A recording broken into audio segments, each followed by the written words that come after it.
Hey guys, let's get more news from Dallas Cowboys, but first don't forget to subscribe to the channel and leave your like.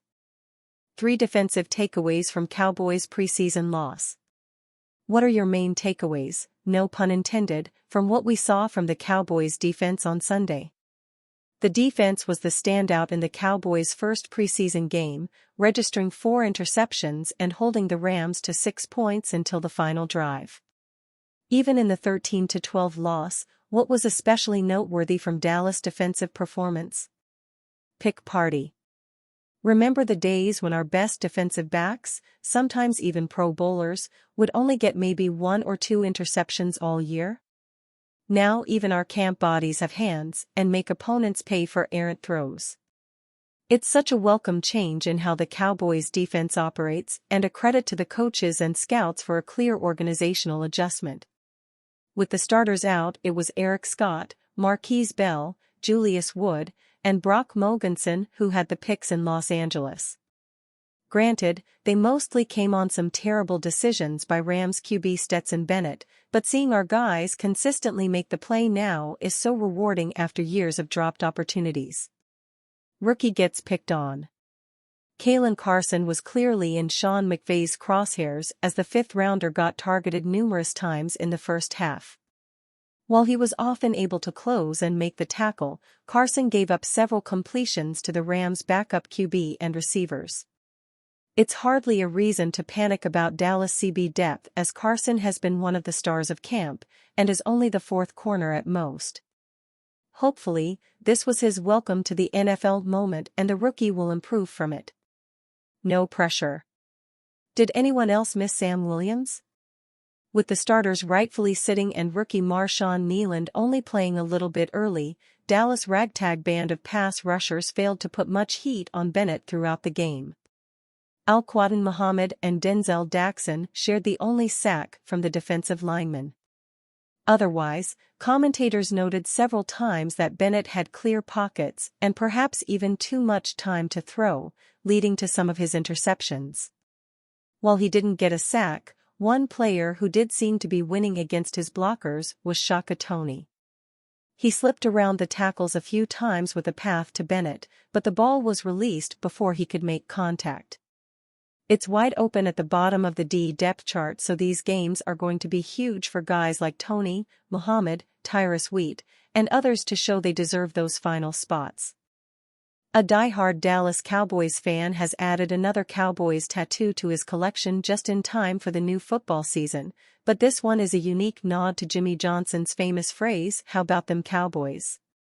Chris Lowe, of Waco, had the sound wave, or visual graphing of the audio, from Johnson's Ring of Honor induction at AT&T Stadium in December of last year, tattooed to his left forearm, representing the 4 famous words.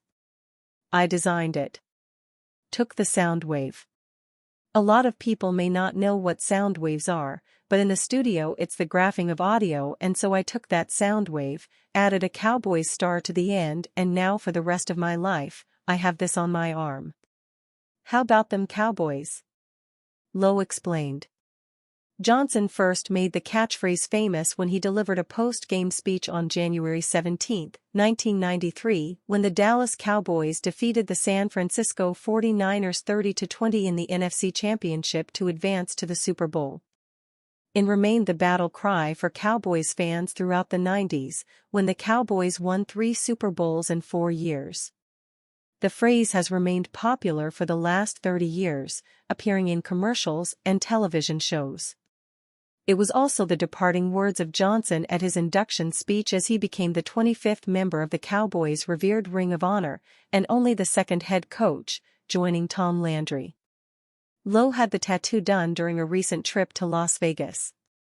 "What happens in Vegas, doesn't stay in Vegas," Lowe joked. Lowe also has Landry tattooed on his chest. In 2009, he had Cowboys Hall of Fame running back Emmitt Smith tattooed on his back, and in 2011, he added to that tattoo when Smith made a stop at the Central Texas Marketplace on a book tour. Smith signed the tattoo and Lowe had it permanently inked. Chris, 53, said he's been a fan of the Cowboys as long as he can remember, sharing a photo with KWTX with his grandpa on Christmas Day 1973 in a Cowboys Letterman jacket and helmet. He has countless memorabilia and collections at home and adorning his Cowboys-themed patio. Chris is the lead singer of the Chris Lowe Band, and his band played at a corporate tailgate from 2009 to 2016 outside Cowboys Stadium. "I've probably been to over 100 games," he said.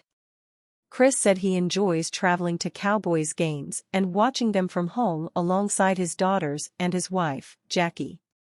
He said despite the Cowboys' first preseason game loss Sunday night against the Rams, he knows this will be the year for the boys.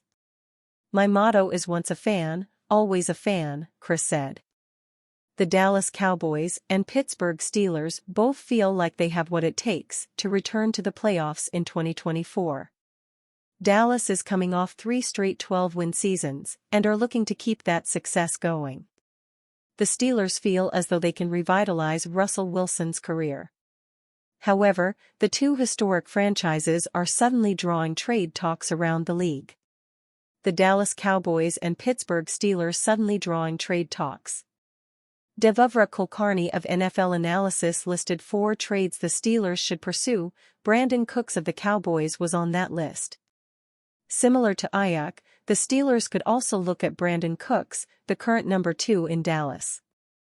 This trade also doesn't seem too likely given that the Cowboys themselves are lacking quality in their receiving room.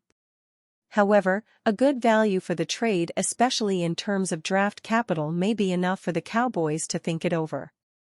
It would also give their remaining young receivers more playing time, which will no doubt be helpful for the future.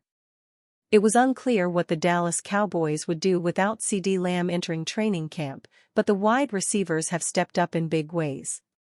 The veteran leadership of Brandin Cooks has been a great example, while younger receivers like Jalen Tolbert, Jalen Brooks, Jalen Cropper, Tyron Billy Johnson, and Ryan Flournoy have shined in practice as well.